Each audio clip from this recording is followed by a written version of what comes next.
कहानी एक छोटे से गांव में गोपाल नाम का एक युवक रहता था। उसका परिवार बहुत गरीब था और उसके पास केवल 1 बीघा, एक छोटा हिस्सा, बंजर जमीन थी। गांव के सभी लोग उसे ताना मारते थे। गोपाल, इस सूखी जमीन पर खेती करना पत्थर से तेल निकालने जैसा है। अपनी किस्मत मान ले। गोपाल उदास होता, लेकिन हिम्मत नहीं हारता था। वह रोज सुबह जल्दी उठकर अपनी बुरंजी, बंजर जमीन पर जाता। एक दिन उसने देखा कि गांव के सबसे सफल किसान काका दीनदयाल अपने खेत में बड़े ध्यान से कुछ काम कर रहे हैं। गोपाल ने उनके पास जाकर पूछा, काका, आप इतने बड़े किसान हैं, फिर भी रोज इतनी मेहनत क्यों करते हैं? आपकी फसल तो बिना मेहनत के भी अच्छी हो जाएगी।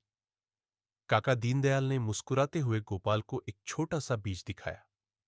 गोपाल, काका ने कहा, इस छोटे से बीज को देखो। क्या यह बीज मेरे खेत में रखे रखे बड़ा पेड़ बन जाएगा? गोपाल ने जवाब दिया, नहीं काका, इसे जमीन चाहिए, पानी चाहिए और आपकी मेहनत का पसीना चाहिए। काका ने बीज को मिट्टी में रोप दिया और बोले, बस यही जीवन का सबसे बड़ा सत्य है। यह जमीन जो तुम्हें बंजर दिखती है, यह तुम्हारे मन की तरह है। जब तक तुम इसमें मेहनत का बीज नहीं बोओगे और लगन से इसे पानी नहीं दोगे, यह हरी भरी नहीं होगी। गोपाल को बात समझ आ गई। उसने अपनी छोटी सी जमीन पर कठिन परिश्रम शुरू कर दिया। गांव वाले हंसते रहे, पर गोपाल ने किसी की नहीं सुनी। उसने पत्थरों को हटाया, मिट्टी को पलटा और कई दिनों तक एक एक इंच जमीन को सींचा। आखिरकार उसकी मेहनत रंग लाई।